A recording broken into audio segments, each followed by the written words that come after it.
It was late one fall in Halloween land, and the air had quite a chill. Against the moon a skeleton sat, alone upon a hill. He was tall and thin, with a bat bow tie. Jack Skellington was his name. He was tired and bored in Halloween land. Everything was always the same. I'm sick of the scaring, the terror, the fright. I'm tired of being something that goes bump in the night. I'm bored with leering my horrible glances, and my feet hurt from dancing those skeleton dances. I don't like graveyards, and I need something new. There must be more to life than just yelling, "Boo!" Then out from a grave, with a curl and a twist, came a whimpering, whining, spectral mist. It was a little ghost dog with a faint little bark, and a jack-o'-lantern nose that glowed in the dark. It was Jack's dog, Zero, the best friend he had. But Jack hardly noticed, which made Zero sad. All that night and through the next day, Jack wandered and walked. He was filled with dismay. Then, deep in the forest, just before night, Jack came upon an amazing sight. Not 20 feet from the spot where he stood were 3 massive doorways carved in wood. He stood before them, completely in awe, his gaze transfixed by one special door. Entranced and excited, with a slight sense of worry, Jack opened the door to a white, windy flurry. Jack didn't know it, but he'd fallen down in the middle of a place called Christmas Town. Immersed in the light, Jack was no longer haunted. He had finally found the feeling he wanted. And so that his friends wouldn't think him a liar, he took the present-filled stockings that hung by the fire. He took candy and toys that were stacked on the shelves, and a picture of Santa with all of his elves. He took lights and ornaments, and the star from the tree, and from the Christmas Town sign he took the big letter C. He picked up everything that sparkled or glowed. He even picked up a handful of snow. He grabbed it all, and without being seen, he took it all back to Halloween.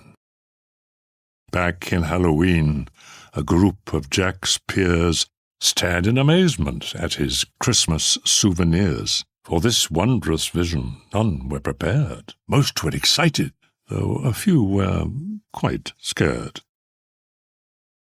For the next few days, while it lightened and thundered, Jack sat alone and obsessively wondered, why is it they get to spread laughter and cheer, while we stalk the graveyards, spreading panic and fear? Well, I could be Santa, and I could spread cheer. Why does he get to do it year after year? Outraged by injustice, Jack thought, and he thought. Then he got an idea.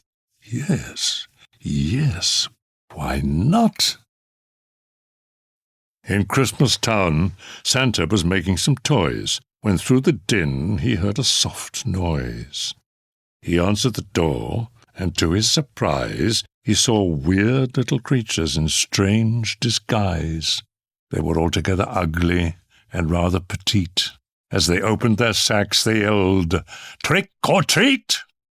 Then a confused Santa was shoved into a sack and taken to Halloween to see Mastermind Jack.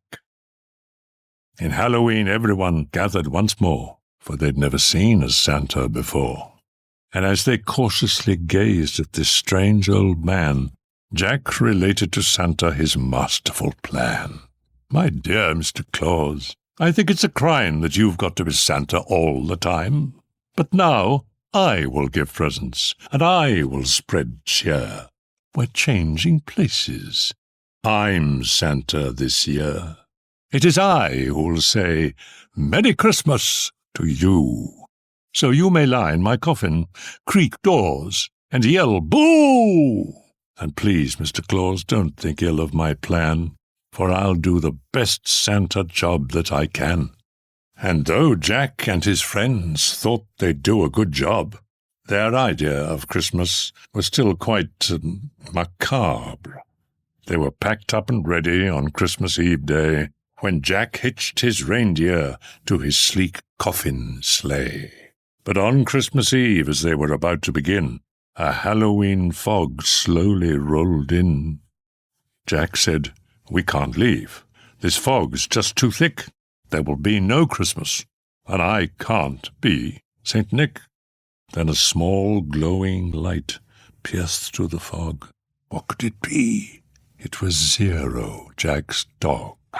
Jack said, "Zero, with your nose so bright, won't you guide my sleigh tonight?" And to be so needed was Zero's great dream, so he joyously flew to the head of the team.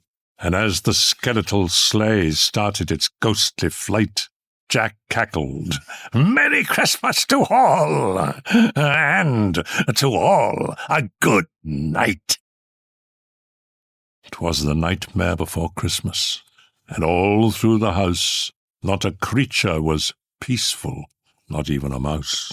The stockings, all hung by the chimney with care, when opened that morning would cause quite a scare. The children, all nestled so snug in their beds, would have nightmares of monsters and skeleton heads. The moon that hung over the new-fallen snow cast an eerie pall over the city below, and Santa Claus' laughter now sounded like groans, and the jingling bells like chattering bones. And what to their wondering eyes should appear but a coffin sleigh with skeleton deer, and a skeletal driver so ugly and sick they knew in a moment this can't be St. Nick. From house to house, with a true sense of joy, Jack happily issued each present and toy. From rooftop to rooftop he jumped and he skipped, leaving presents that seemed to be straight from a crypt. Unaware that the world was in panic and fear, Jack merrily spread his own brand of cheer. He visited the house of Susie and Dave. They got a Gumby and Pokey from the grave. Then onto the home of little Jane Neiman. She got a baby doll possessed by a demon, a monstrous train with tentacle tracks, a ghoulish puppet wielding an axe, a man-eating plant disguised as a wreath, and a vampire teddy bear with very sharp teeth. There were screams of terror, but Jack didn't hear it. He was much too involved with his own Christmas spirit. Jack finally looked down from his dark, starry frights and saw the commotion, the noise, and the light. Why, they're celebrating! It looks like such fun! They're thanking me for the good job that I've done. But what he thought were fireworks meant as goodwill were bullets and missiles intended to kill. Then amidst the barrage of artillery fire, Jack urged Zero to go higher and higher, and away they all flew like the storm of a thistle until they were hit by a well-guided missile. And as they fell on the cemetery way out of sight, was heard, "Merry Christmas to all, and to all a good night." Jack pulled himself up on a large stone cross, and from there he reviewed his incredible loss. I thought I could be Santa. I had such belief.